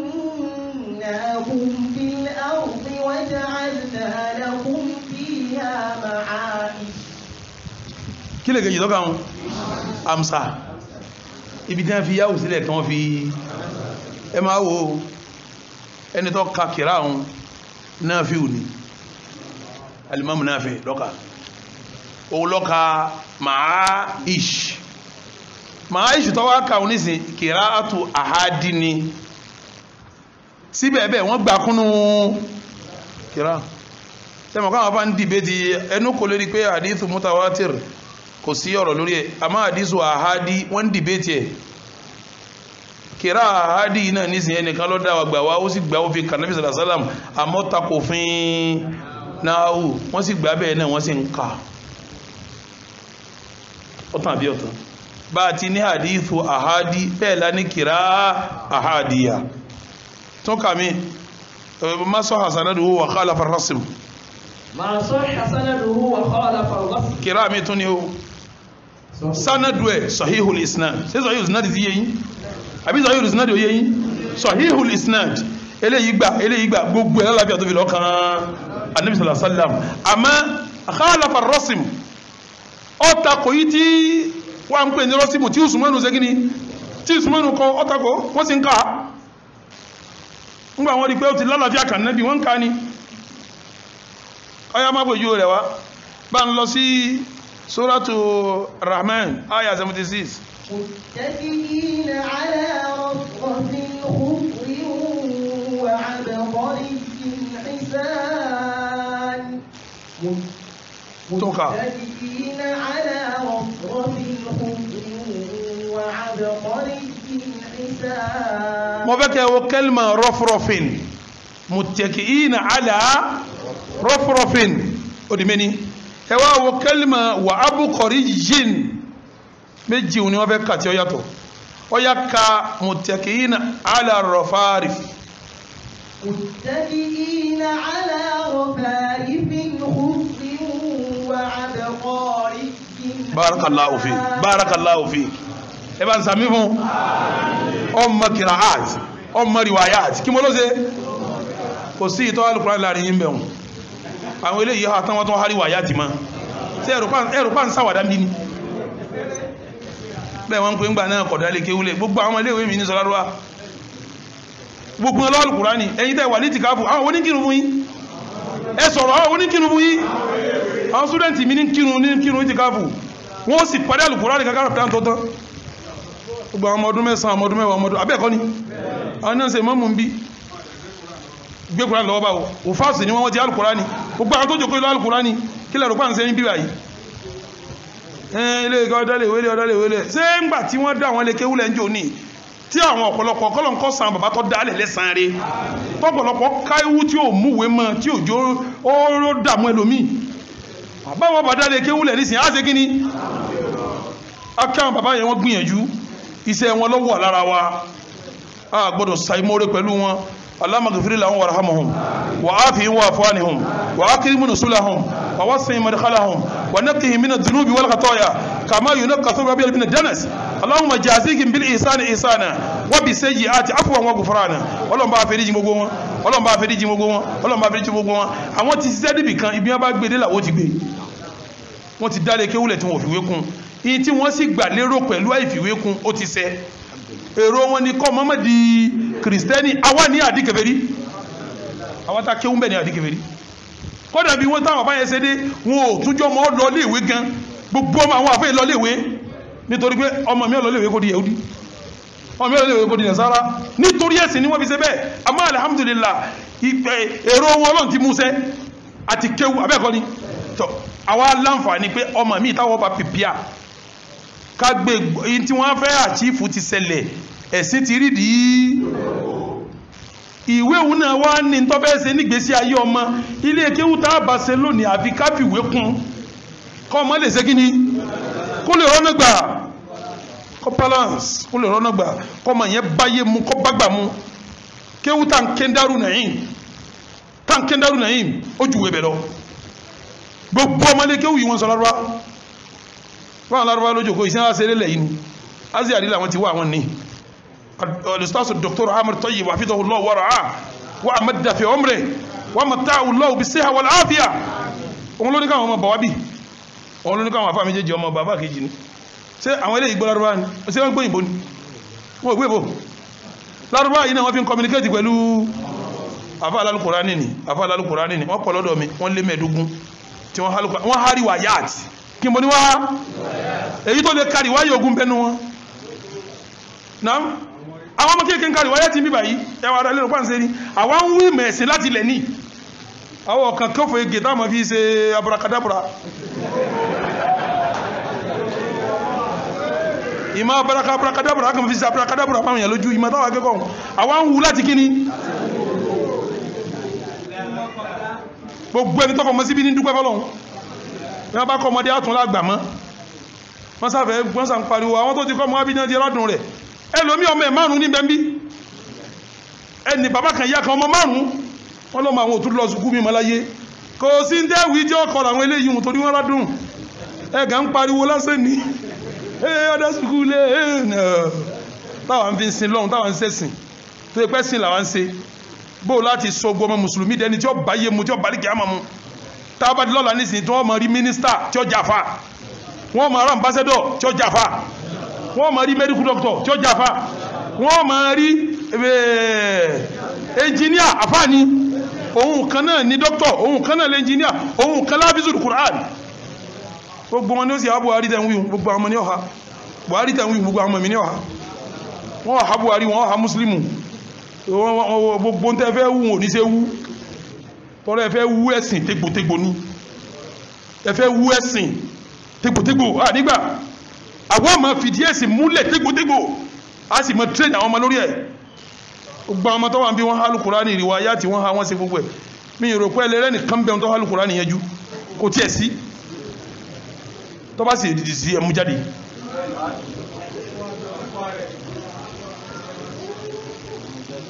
mo lè kó stúdẹ̀ntì 50 fún ọ̀tọ́ hálùkùrá ní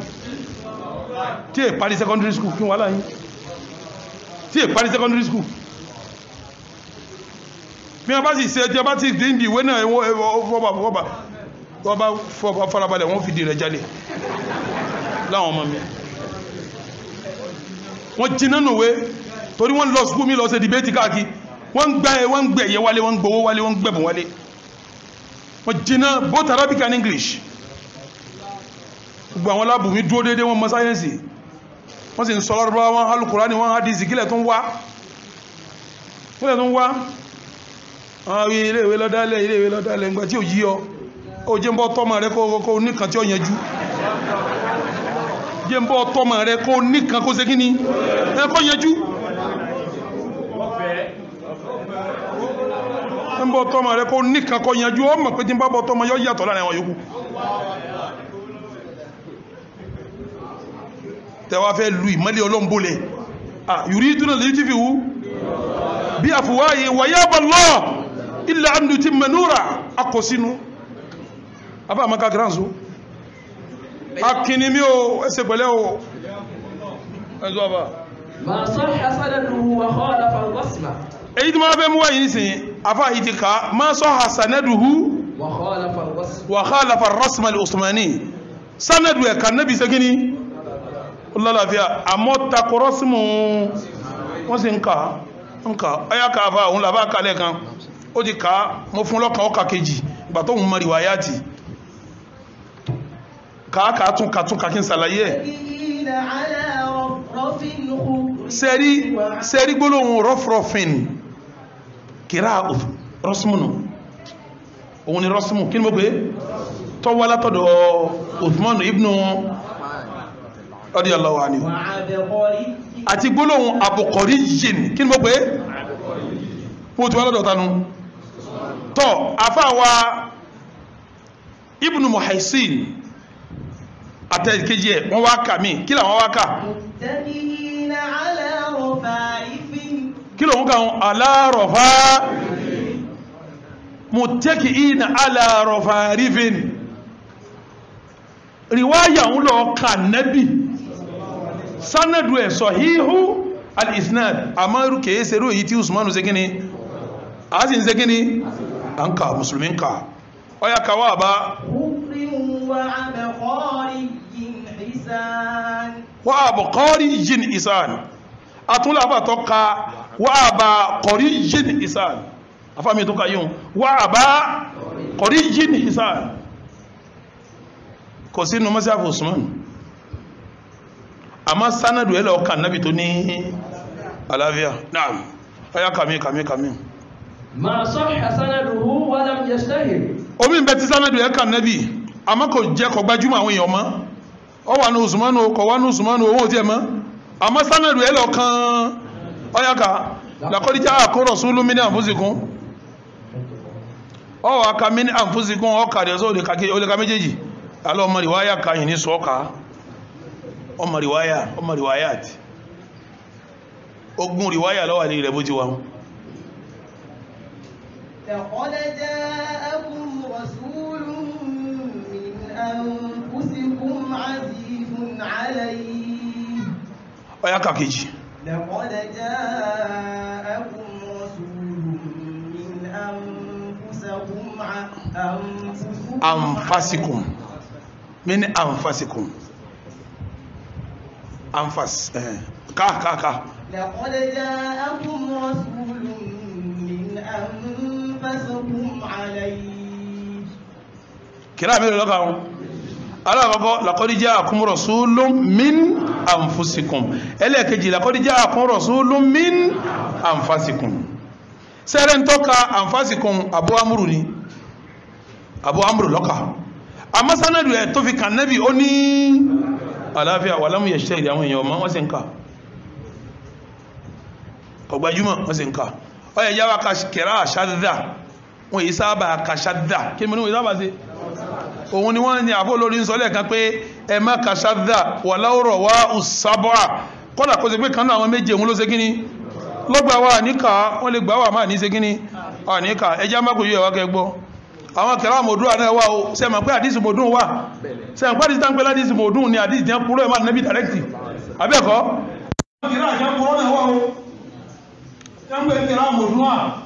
ẹ̀ nítorí pàdísì ní àdísì mọ̀dún kẹ fọ́ọ̀tì gbogbo àdísì ṣe bá lùkúránì náà ní kẹrà mọ̀dún wà ẹ̀ ṣe fọ́ọ̀tì àlùkúránì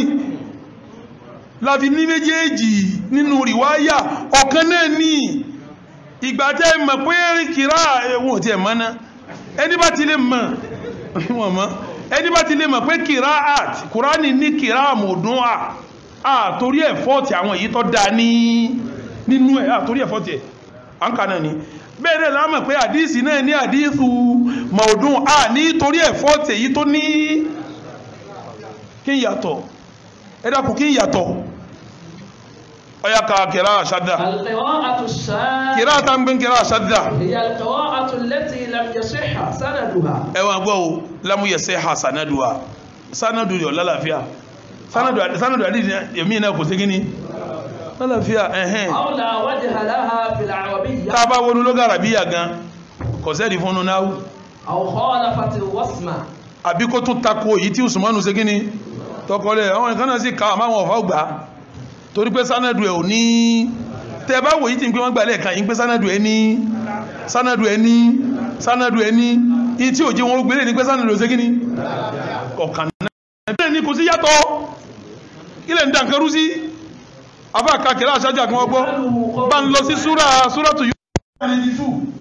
fàlìyàwó nuna jí kàbíbàdà níkà lítẹ̀kún lè mẹ́ta kálífàkà àyà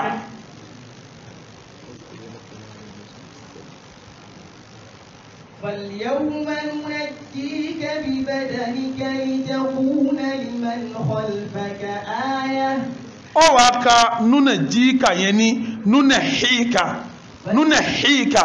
bí ha فاليوم ننحيك ببدنك لتكون لمن خلفك آية èyí tó bá kìíní mu tó bá rọ́símù mu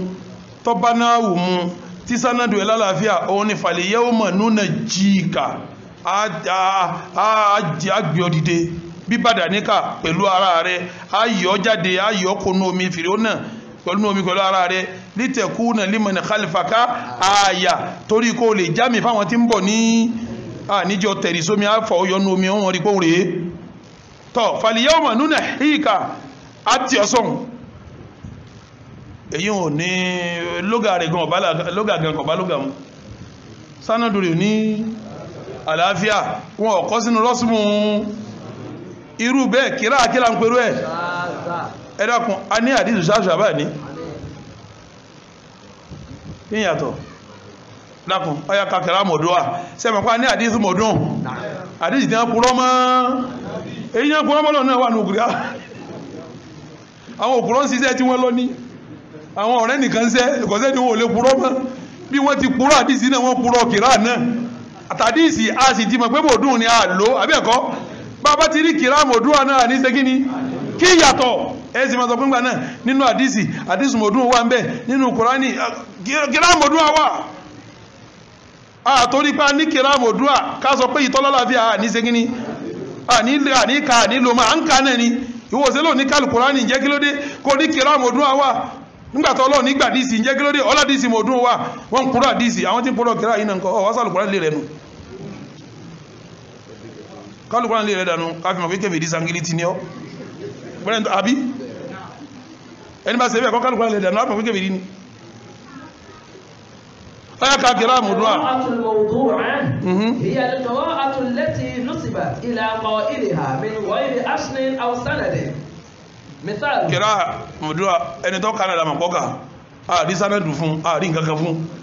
sánàdù rẹ̀ ọ̀kan nábì akọ̀mọ̀ pé lágbàjá ń ka kìrá yìí nǹkan náà ní báwọn kan ti ń gbé àdísì náà nù àwọn kan náà ń kálù Kùránì náà bẹ́ẹ̀ kìrá àti àlà ń pè ń kìrá àwọn tó kúrọ́ mànábì là ń pè láti yíṣú àwọn tó kúrọ́ Kùránì bọ́lọ̀ là ń pè ní kìrá odua ọyà fàkà wọ́n lọ́wọ́ ti sọ pé ní bá a fàtírì àyà 28 lọ́wọ́ innama yakhsha Allaha min ibadihi al-ulama àwọn kan wá ń ka innama yakhsha Allahu min ibadihi al-ulama ọyà ka méjèèjì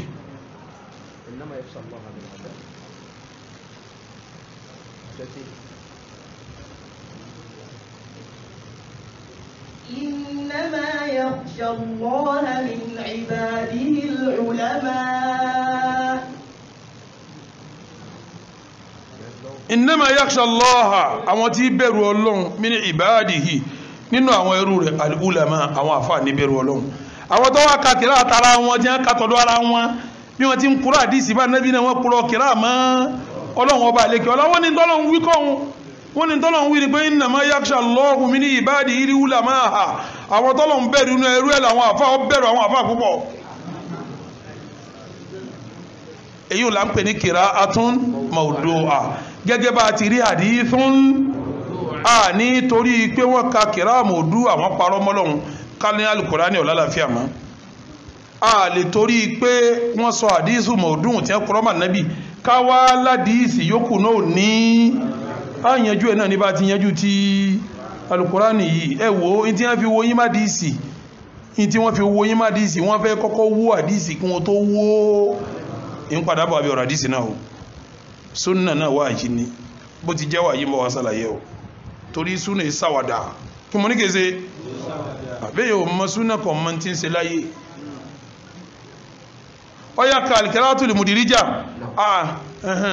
al-qira'atul mudirija وهي الكلمة مدرجة القراءة المدرجة وهي الكلمة أو العبارة التي أني حديث مدرج أني كني حديث مدرج wọ́n gba àdísì wa wọ́n kàn sọ kẹ́lìmọ̀ kan síbẹ̀ tán nábì ọ̀sọ́ àwọn afá wọ́n sì ń discover bẹ́ẹ̀ni wọ́n ní ọ̀rọ̀ tí wọ́n ń sọ bọ̀ yìí kẹ́lìmọ̀ yìí ànábì kọ́ mudaraja ni ọ̀rọ̀ yìí sá sí bí ni ànábì ló ní láti bí àmọ́ gbólóhùn yìí sá sí àwọn afá sí sẹ́débẹ̀ ẹ̀dàkùn àwọn afá tó sí sẹ́débẹ̀ tí a bá láti sí lálàáfíà tí a bá sẹ́débẹ̀ ọ̀yá àgbà bí ọ̀yá àgbà àwọn kan náà ló sì sẹ́ kẹrà láti tẹ́ fi sọ pé lèyìn ní ká máa ṣe kíní wọ́n lé ilẹ̀ àpò náà ní bẹ́ẹ̀ náà wọ́n ti ládìísì náà lẹ́ta ṣe kíní káàkó kò sí yàtọ̀ ìtumọ̀ kò sí yàtọ̀ tí ń wínú ni mo fi ní wọ́n máa ka kẹrà méjèèjì ń jọ yẹn torí kó lè yé yín kò tún yé yín ọ̀nà yín má jìnnà báńkà kẹrà múdírájà kẹ́límà kan àbí sẹ́ntẹ́sìsì kan wọ́n sọ sínú ayé Al-Qur'ani wọ́n sọ síbẹ̀ bí ìgbà tí ń sàlàyé bí ìgbà tí ń ṣe kíní bá ń lọ Suratul Nisa àyà 12 peter wọn ti sọ̀rọ̀ ogún wípé walahu akhun aw ukhtun falikulli wahidin minhuma as-sudus.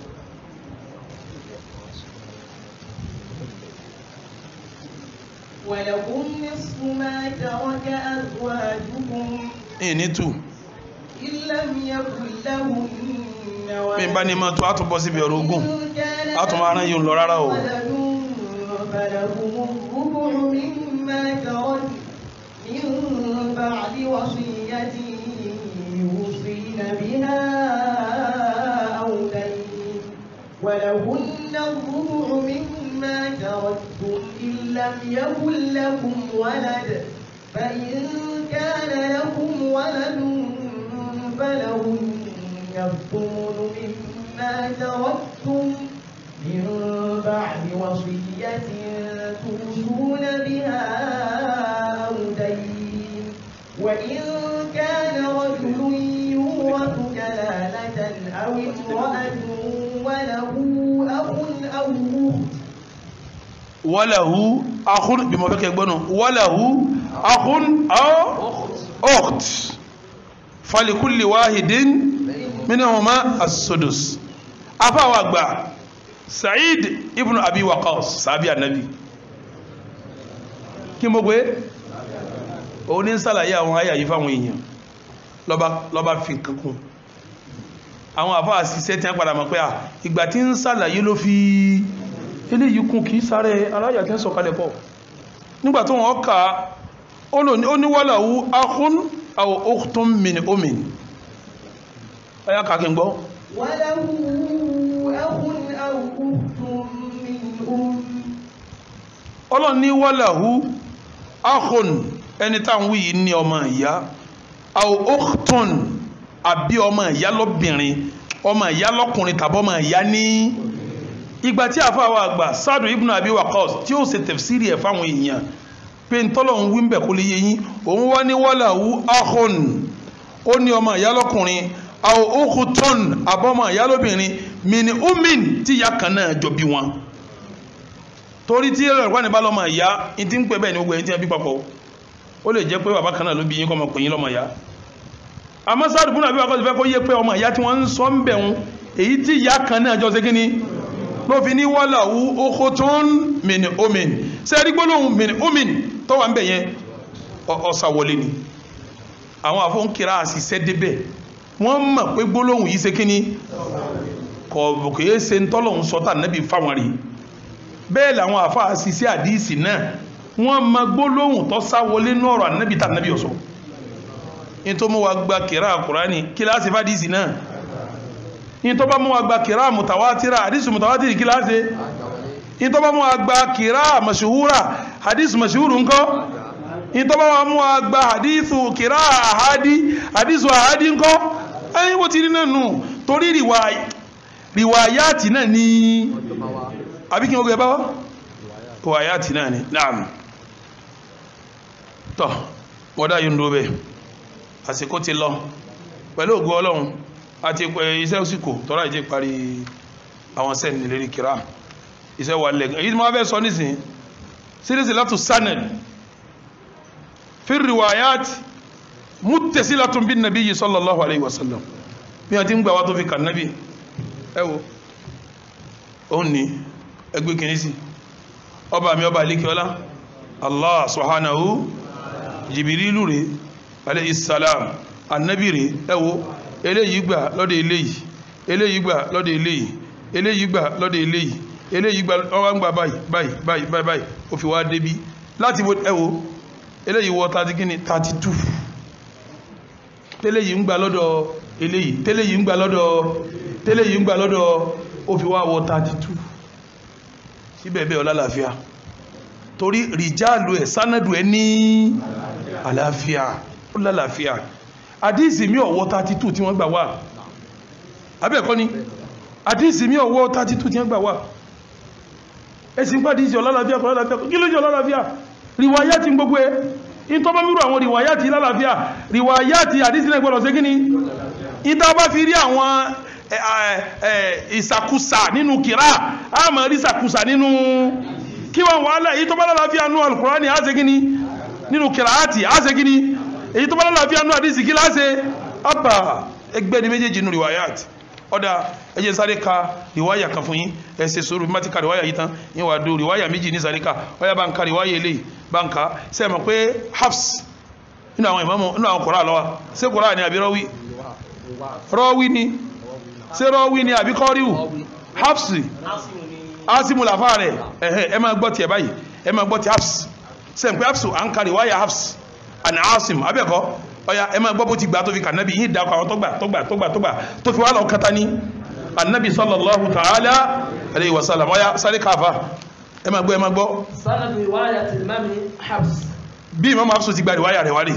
ẹ máa gbọ́ o. akhadha Hafs bin Sulaiman al-Kufi al-Asadi. al-qira'ata ọgbà kìrá tiẹ̀ lọ́dọ̀ Asim ẹ máa gbọ́ Hafs ọgbà lọ́dọ̀ Asim naam. an abi Abdurrahman Abdullah ibn Habibi. òun gbà lọ́dọ̀ farabalẹ̀ òun pàǹkà ni òun ní rush Hafs gbà lọ́dọ̀ ta ni Asim odime ni Asim odi méjì naam. an abi Abdurrahman. ọgbà lọ́dọ̀ Abu Abdurrahman odi mẹ́ta. wa abi Maryam. àtàbù Maryam odi mẹ́rin. wa abi Amri. ọ̀dọ̀ Abu Amru odi márùn. wa qara haula'i thalatha. àwọn mẹ́ta tó kàgbé yìí wọ́n ka Kùránì tiwọn. ala Abdullah ibn Mas'ud. lọ́dọ̀ Abdullah ibn Mas'ud odi mẹ́fà. wa qara Abu Abdurrahman as-Sulami. Abdurrahman Zulami òun ka tiẹ̀. ala Uthman ibn Affan odi méje. wa Ali ibn Abi Talib. odi mẹ́jọ. wa qara as-Sulami aidan. ani Ubay ibn Ka'b ala Ubay. ó ẹsẹ̀ wá kan ẹlẹ́ẹ̀kẹsán ni Ubay ibn Ka'b tó bá nẹ́bì kọ́lẹ̀ wá bọ́ sí. ọ̀sìn abáka kẹrà rẹ̀ ni láàrin òun àti Ubay ibn Ka'b èèyàn mélòó ni èèyàn mẹ́sàn-án Ubay ibn Ka'b wá gbẹ̀lú nà Muhammad abẹ́ẹ̀kọ́ ni Zayd ibn Thabit ó gbẹ̀wọ̀ kọ́lá ibn Mas'ud Uthman wa Ali wa Bakr wa Zayd ala Rasulillah sallallahu alaihi wasallam. nísìnyí à ń ka èèyàn mẹ́sàn-án tó yẹ pé ń gbé eléyìí ń gbà lọ́wọ́ eléyìí ń gbà lọ káwò tó wá ṣe kí ni bẹ́ẹ̀ náà láti ń gbà díìsì náà èmi ò pé mẹ́sàn-án àdíìsì kò pé mẹ́sàn-án àdíìsì ọya kàkìrá àká eléyìí riwaya Imam Warsh sanad tí Warsh fi gbà tiẹ̀ Warsh wúlà máa kànjọ́njọ́ nǹkan tó dípa gbé Asimu wọlé àbásìmọ̀ kankan sí yìí sì sọ ìlú tí wọ́n ti ń kà kọ̀ọ̀kan gbogbo àwọn riwaya tí lónìí tí wọ́n ti ń kà kò sí kan tí wọ́n kà láyé aláìmọ̀ká tó bá gbọ́ tí wọ́n kà kọ́ra níbomi yóò ní ìkàkùkà wọ́n ń ka okò ní ìmọ̀ fún òun láláìmọ̀ká bó ti rí nìyẹn ẹ mọ̀ pé ìmọ̀ ojú àfọ́nfọ́ tán yà ní dálẹ̀ bí i àbá lẹ́kọ̀ọ́ níbi kan gbọ́n kan ní ọmọ fọ́tí tí ó ní mọ́kún olùn fọ́tí ara hùn náà ẹ máa gbọ́ eléyìí o rọ́wí yìí tá a pè ní Warsh abẹ́kọ́ òun gba tiẹ̀ ó kọ̀ rẹ̀ jẹ́ Uthman ó gba tiẹ̀ lọ́dọ̀ kíni An-Nafi' lọ́dọ̀ Nafi' ó di méjì lọ́dọ̀ Abu Ja'far ó di mẹ́ta ọ̀dọ̀ ti gbà Abu Hurairah Abu Hurairah ti gba Al-Qur'ani wá bẹ́ẹ̀ lọ gba Abu Hurairah jẹ́ ń fọ́tí ní ó kìrá Warishi tá ń ká ọ̀dọ̀ ló ti wá kìrá Warishi à ń ká Warishi lẹ̀ yìí náà kìrá riwaya Warishi à ń ká lẹ̀ yìí Abu Hurairah tẹ́ ń fọ́tí náà lọ gba Warishi wá kí wọ́n láyé bẹ́ẹ̀ tí ẹni tí wọ́n fọ́tí Abu Hurairah nísìn àdísì ní kakọ́ fọ́tí ọ fọ́tí riwaya yìí náà abẹ́ẹ̀kọ́ ni ọ fọ́tí Al-Qur'ani gan lè yẹ́ bí ṣe pẹ̀lẹ́pẹ̀lẹ́ Warishi nísìn ọgbà ọlọ́dọ̀ ta ni An-Nafi' Nafi gbà lọ́dọ̀ Abu Ja'far gbà lọ́dọ̀ Abu Hurairah gbà lọ́dọ̀ ta ni Ubay ibn Ka'b ani nabi yìí sọlọ ẹsẹ̀ wà lọ́kàn nabi nísìn yàmí olówó mẹ́wọ́n márùn kó tó kàn nabi eléyìí ń gbà lọ́dọ̀ ó sẹ̀ wà kàn nabi bẹ́ẹ̀ náà wọ́n ti gba èyí tí wọ́n gbà wágbẹ̀ yìí náà làwọn ṣe gíní láńkà kí wàhálà náà láńkà náà láti máa kà kí wàhálà yìí Abu Hurairah tẹ́ ń fọ́ọ̀tì bí àdísì náà nísìn olótó gba ẹ máa ka Kùránì mọ́ báyìí náà ẹni tó rí pa Abu Hurairah wọ́n lè àtọ́rí Abu Hurairah yìí ẹ̀fẹ́ gbúrò rẹ̀ kìrá riwaya Warishi olóyìn ṣe gíní òun lọ́gbà wá kọ́ra àwọn ògbé méjì ọgbà lọ́dọ̀ Ubay ibn Ka'b abẹ́ẹ̀kọ́ ni kí àwọn aláṣọ àwọn ọ̀rọ̀ kùtà fẹ́ sọ náà Warsh àbá yìí sọ̀rọ̀ ó ní Warsh tẹ́ ń wí yẹn ọmọ mọ́sáàdì ìlú àwọn ni o torí nísìn wọ́n ní Buhari kìí ṣe lárúbáwá Warsh ní ṣe lárúbáwá o al-Warsh Arab hu la fil asl Arab fil asl laysa Araban Warsh àwọn ruwaati yìí gbogbo wọn lárúbáwá kéré nu wọn asìlù wọn èyí sábà ṣe lárúbáwá o asìlù wọn laysa Arab mi Masr hu Masr waqta yidin baladu aqabat في عقبات المصريين أكيد وهم ليسوا عربا العقبات عرب لغتهم عربية لكن أصلهم عاش في دولة عربية oni wọ́n tọ́ lè lárúbáwá ìdá sọ ni pé Egypt yìí ṣe lárúbáwá láti lè àkọ́bátù ni wọ́n àwọn tó jẹ́ fámìlì Fáráò náà lọ́pọ̀lọpọ̀ wọn ọwọ́ ní lárúbáwá wọn ń sọ mú ní ṣùgbọ́n tá a bá wò pìlẹ̀ wọn wọ́n yìí ṣe lárúbáwá nítajọ́ ń sọ ní ó ní Warsh lárúbáwá ni wọ́n ní rárá ìpìlẹ̀ rẹ̀ ṣe lárúbáwá tọ́lọ́pọ̀lọpọ̀ àwọn kùrọ̀ àtàkà yìí majority wọ́n ṣe lárúbáwá o majority wọ́n ṣe lárúbáwá o ẹjẹ́ àdéjì ń tún wò kẹ́lẹ̀ bọ́ fún wọ́n ṣe lárúbáwá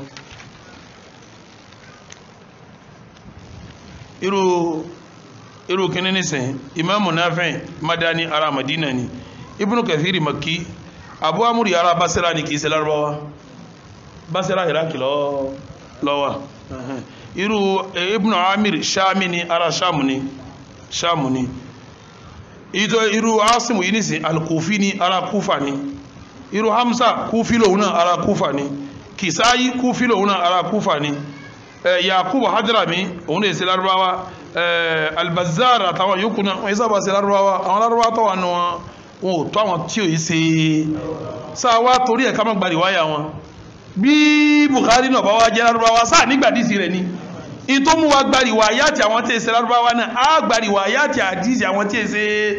torí pé tí ń sàwọn èèyàn yìí ni pé wọn mọ̀ pé al-ilmu bi ta'allum ìmọ̀ èèyàn kọ́ ni wọ́n yé jogún mọ̀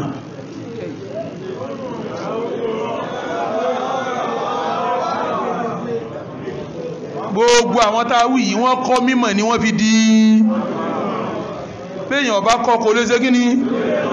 àwọn àparí yòókù lọ́la ó kù kì parí ọ̀dọ̀la Allahumma izza al-islam wal muslimin wa adilla shirka wal mushrikin wa dammir a'daka a'da ad-din وانصرنا نحن عبادك الموحدين آمين يا رب العالمين اللهم آت نفوسنا تقواها وزكها أنت خير من زكاها أنت وليها ومولاها ربنا آتنا في الدنيا حسنة وفي الآخرة حسنة وقنا عذاب النار سبحان ربك رب العزة عما يصفون وسلام على المرسلين والحمد لله رب العالمين